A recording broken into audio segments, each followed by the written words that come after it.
વિદ્યાર્થી મિત્રો એવીપી એજ્યુકેશનની અંદર તમારું સ્વાગત છે। આજે આપણે ધોરણ 8માં ગણિત વિષયની પ્રેક્ટિસ વર્કમાં પ્રકરણ 3 ચતુષ્કોણની સમજ એમાં સ્વાધ્યાય 3.1 શીખીશું। અગાઉના વિડીયોની અંદર આપણે સ્વાધ્યાય 3.1 ના 1 થી તે 4 પ્રશ્નો શીખ્યા। હવે આપણે પ્રશ્ન 5, 6, 7 શીખીશું। તો ચાલો શીખીએ। પ્રશ્ન 5, નીચેની આકૃતિઓમાં શોધો। તો અહીં જે પહેલી આકૃતિ આપેલી છે વિદ્યાર્થી મિત્રો, એની અંદર આપણે x, y અને z આ ત્રણનો સરવાળો શોધવાનો છે। x, y, z આ ખૂણાઓ છે એ બહિષ્કોણ છે, એટલે કે બહિષ્કોણનો સરવાળો આપણે શોધવાનો છે। તો અહીં વિદ્યાર્થી મિત્રો સૌથી પહેલા આપણે x + y + z શોધવા માટે x, y, z ત્રણ ખૂણાના માપ આપણે શોધવા પડે। તો બહિષ્કોણ x નું માપ બરાબર વિદ્યાર્થી મિત્રો 180 અંશ ઓછા 135, એટલે કે આ જે બે ખૂણા છે એ રૈખિક જોડના ખૂણા કહેવાય। બંનેનો સરવાળો 180 થાય તો 180 માંથી 135 બાદ કરીશું તો આપણને x મળી જશે। તો અહીંયા 180 માંથી વિદ્યાર્થી મિત્રો 135 બાદ કરીશું તો 45 અંશ મળે, માટે x નું મૂલ્ય એ 45 અંશ થશે। એના પછી z નું મૂલ્ય તો અહીંયા આપણે લખીએ કે બહિષ્કોણ z નું માપ બરાબર 180 અંશ ઓછા 25 અંશ। તો આનું મૂલ્ય 25 અંશ છે। 180 માંથી વિદ્યાર્થી મિત્રો આપણે 25 અંશ બાદ કરીશું તો આપણને મળશે 155 અંશ, બરોબર। માટે z નું મૂલ્ય થશે 155 અંશ। એના પછી વિદ્યાર્થી મિત્રો આપણે y નું મૂલ્ય શોધવાનું છે। બહિષ્કોણોના માપનો ઉપયોગ કરીને y નું મૂલ્ય શોધી શકીએ છીએ। તો આપણે બહિષ્કોણના માપનો ઉપયોગ કરીને y નું મૂલ્ય શોધીએ તો બહિષ્કોણ y નું માપ બરાબર 180 અંશ ઓછા કૌંસમાં x + y। બહિષ્કોણ y નું માપ બરાબર 360 અંશ ઓછા કૌંસમાં x + z। હવે અહીંયા 360 અંશ ઓછા x + z, તો x નું માપ એ 45 અંશ છે વિદ્યાર્થી મિત્રો, અને z નું માપ 155 છે। તો અહીંયા આપણે લખીએ x નું માપ 45 અંશ વત્તા 155 અંશ, બરોબર।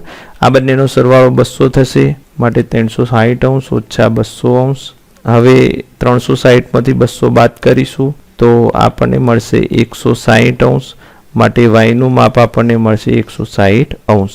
હવે વિદ્યાર્થી મિત્રો અહીંયા આપણને x + y + z નો સરવાળો માંગ્યો છે, તો અહીંયા આપણે કરી દઈએ। તો x નું મૂલ્ય 45 અંશ વત્તા y નું 160 અંશ વત્તા z નું 155 અંશ। તો વિદ્યાર્થી મિત્રો આ ત્રણેયનો સરવાળો કરીશું તો આપણને સરવાળો મળશે 360 અંશ। આમ x + y + z એટલે કે બધા બહિષ્કોણોના માપનો સરવાળો 360 અંશ હોય છે। એના પછી વિદ્યાર્થી મિત્રો બીજો દાખલો, અહીં બીજા દાખલાની અંદર ચતુષ્કોણ આપેલો છે અને એની અંદર x, y, z, w ચાર ખૂણા બહિષ્કોણ આપેલા છે, માટે ચતુષ્કોણના ચારે ચાર બહિષ્કોણના માપનો સરવાળો આપણે શોધવાનો છે। તો સૌથી પહેલા આપણે બહિષ્કોણોનું મૂલ્ય શોધી દઈએ। તો અહીંયા બહિષ્કોણ x નું મૂલ્ય બરાબર 180 અંશ ઓછા 110 અંશ, માટે આ બંને રૈખિક જોડના ખૂણા છે, એટલે 180 માંથી 110 બાદ કરીશું તો આપણને 70 અંશ મળશે, માટે x એ 70 અંશ છે। હવે બહિષ્કોણ y નું મૂલ્ય બરાબર 180 અંશ ઓછા 120 અંશ, બરોબર। તો y નો જે રૈખિક જોડનો ખૂણો છે એ 120 અંશ માપનો છે, માટે 180 માંથી 120 અંશ બાદ કરીશું તો 60 અંશ મળે, તો y નું માપ 60 અંશ થશે। એના પછી બહિષ્કોણ z નું મૂલ્ય, બહિષ્કોણ z નું મૂલ્ય બરાબર 180 અંશ ઓછા z, તો 180 અંશ ઓછા 70 અંશ। 180 માંથી 70 બાદ કરીશું તો 110 અંશ થશે, માટે z નું મૂલ્ય વિદ્યાર્થી મિત્રો 110 અંશ થશે। અહીંયા y નું મૂલ્ય 60 અંશ છે અને x નું મૂલ્ય એ 70 અંશ છે। હજુ વિદ્યાર્થી મિત્રો આપણે w બહિષ્કોણનું માપ શોધવાનું છે, પરંતુ અહીંયા એનો રૈખિક જોડના ખૂણાના માપ આપેલું નથી। તો હવે w નું માપ આપણે શોધીએ તો ચતુષ્કોણના બધા જ બહિષ્કોણના માપનો સરવાળો 360 અંશ હોય છે। એ નિયમનો આપણે ઉપયોગ કરીએ તો w નું માપ બરાબર 360 અંશ ઓછા કૌંસમાં x + y + ઝેડ. આ ત્રણેય ખૂણાના માપનો સરવાળો આપણે 360 બાદ કરીશું એટલું માપ ડબલ્યુનું થશે. તો 360 ઓછા કૌંસમાં x એટલે 70 વત્તા y એટલે 60 વત્તા z એટલે વિદ્યાર્થી મિત્રો 110 થાય. માટે 360 ઓછા 240 થશે. હવે 360 માંથી 240 આપણે બાદ કરીએ તો વિદ્યાર્થી મિત્રો આપણને મળશે 120. તો w નું મૂલ્ય આપણને 120 મળશે.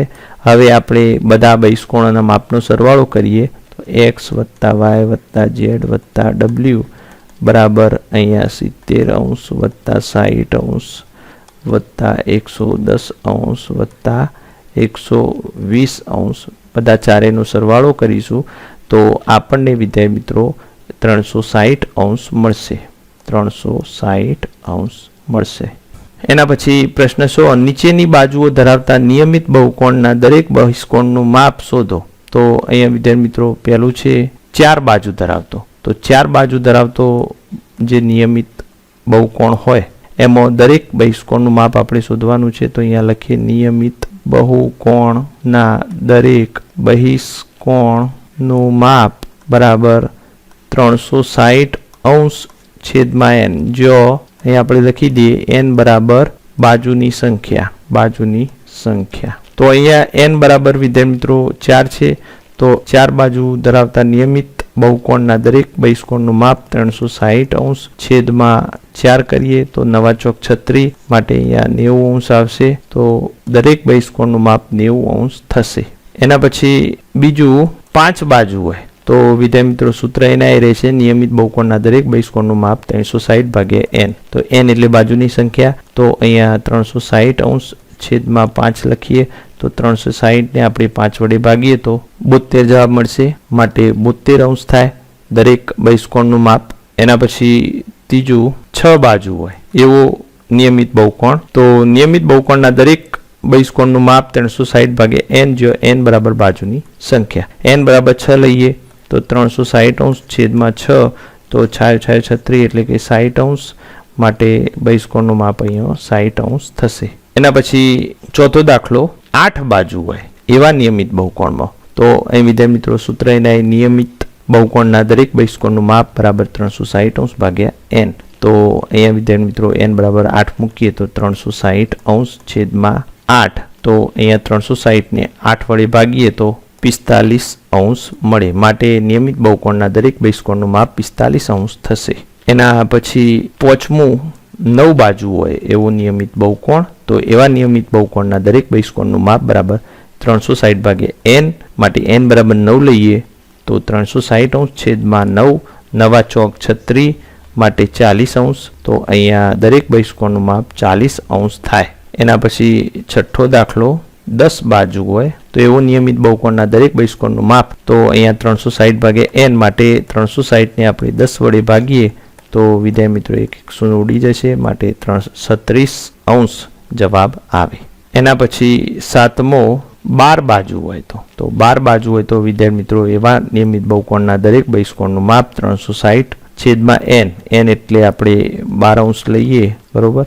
તો હવે 360 ને આપણે 12 વડે ભાગીએ તો 12 તરી 36 એટલે કે 30 થાય. એનું માપ 30 થાય દરેક બહિષ્કોણનું માપ. એના પછી 8મો દાખલો તો 15 બાજુ હોય એવો નિયમિત બહુકોણ. તો એવા નિયમિત બહુકોણના દરેક બહિષ્કોણનું માપ બરાબર 360 ભાગ્યા n. તો અહીંયા n બરાબર 15 લઈએ તો 360 છેદમાં 15. હવે વિદ્યાર્થી મિત્રો 360 ને આપણે જો 15 વડે ભાગીએ તો 24 જવાબ મળે. એટલે કે 24 બહિષ્કોણનું માપ થશે. એના પછી 9મો દાખલો 18 બાજુ હોય તો વિદ્યાર્થી મિત્રો 18 બાજુ હોય એવો નિયમિત બહુકોણના દરેક બહિષ્કોણનું માપ બરાબર 360 ભાગ્યા n.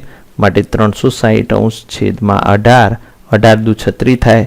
માટે અહીંયા 20 જવાબ આવશે 20. તો દરેક બહિષ્કોણનું માપ 20 થશે. એના પછી 10મું તો 20 બાજુ હોય એવો નિયમિત બહુકોણ. તો એવા નિયમિત બહુકોણના દરેક બહિષ્કોણનું માપ બરાબર 360 ભાગ્યા n. તો 360 છેદમાં 20. તો 360 છેદમાં 20 કરીશું તો 1 100 ઉડી જશે. 18 દુ 36 માટે 18 અંશ બહિષ્કોણનું માપ આવશે. એના પછી વિદ્યાર્થી મિત્રો પ્રશ્ન 7, નીચેના પ્રશ્નોના જવાબ આપો. તો એમાં પહેલો છે, એક નિયમિત બહુકોણને કેટલી બાજુ હોય તો તેના દરેક અંતઃકોણનું માપ 140 હોય. તો અહીંયા નિયમિત બહુકોણની વાત છે. તો નિયમિત બહુકોણના અંતઃકોણનું માપ નિયમિત બહુકોણના અંતઃકોણનું માપ બરાબર 140 અંશ હોય તો બહિષ્કોણનું માપ બરાબર 180 અંશ ઓછા 140 અંશ બરાબર 40 અંશ થાય. બહિષ્કોણનું માપ વિદ્યાર્થી મિત્રો 40 અંશ થાય. હવે નિયમિત બહુકોણને કેટલી બાજુ હોય તો અહીંયા આપણે લખીએ, જો બહિષ્કોણનું માપ 40 અંશ હોય તો નિયમિત બહુકોણની બાજુઓની સંખ્યા બરાબર 360 અંશ છેદમાં બહિષ્કોણનું માપ. તો અહીંયા 360 અંશ છેદમાં 40 અંશ આવશે. તો વિદ્યાર્થી મિત્રો 360 ને 40 વડે ભાગીએ તો 9 ચોક 36 એટલે કે 9 બાજુઓ આવે, 9 બાજુઓ થાય.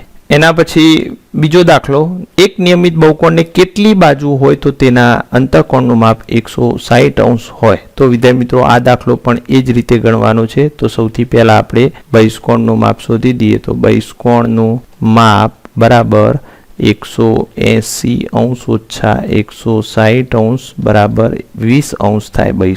જો બહિષ્કોણ 20 અંશ હોય તો બાજુઓની સંખ્યા બરાબર 360 અંશ છેદમાં બહિષ્કોણનું માપ બરાબર 360 અંશ છેદમાં 20 અંશ માટે 18 દુ 36 એટલે વિદ્યાર્થી મિત્રો અહીંયા 18 બાજુ હોય, 18 બાજુ હોય. એના પછી ત્રીજો દાખલો, એક નિયમિત બહુકોણને કેટલી બાજુઓ હોય તો તેના દરેક બહિષ્કોણનું માપ 90 અંશ હોય. તો અહીંયા વિદ્યાર્થી મિત્રો બહિષ્કોણનું માપ આપી દીધેલું છે માટે અહીંયા આપણે બાજુઓની સંખ્યા બરાબર 360 અંશ છેદમાં બહિષ્કોણનું માપ. હવે 360 અંશ અને બહિષ્કોણનું માપ વિદ્યાર્થી મિત્રો 90 અંશ આપેલું છે માટે 0 0 ઉડી જશે. 9 ચોક 36 માટે 4 બાજુ હોય, બરોબર, બાજુની સંખ્યા 4 હોય. એના પછી ચોથો દાખલો, એક નિયમિત બહુકોણને કેટલી બાજુઓ હોય તો તેના દરેક બહિષ્કોણનું માપ 60 અંશ હોય. તો અહીં પણ એ જ રીતે વિદ્યાર્થી મિત્રો બહિષ્કોણનું માપ આપી દીધેલું છે માટે બાજુઓની સંખ્યા બરાબર 360 અંશ છેદમાં બહિષ્કોણનું માપ બરાબર વિદ્યાર્થી મિત્રો 360 અંશ અને બહિષ્કોણનું માપ 60 અંશ છે. 0 0 ઉડી જશે, 36 તો 6 બાજુઓની સંખ્યા થશે, બરોબર, બાજુઓની સંખ્યા 6 થશે. તો આ રીતે વિદ્યાર્થી મિત્રો આપણે સ્વાધ્યાયનું સોલ્યુશન કરવાનું છે. હવે આગળના વિડીયો માટે ચેનલને સબસ્ક્રાઇબ કરો જેથી નવા વિડીયો તમને સરળતાથી મળી રહે.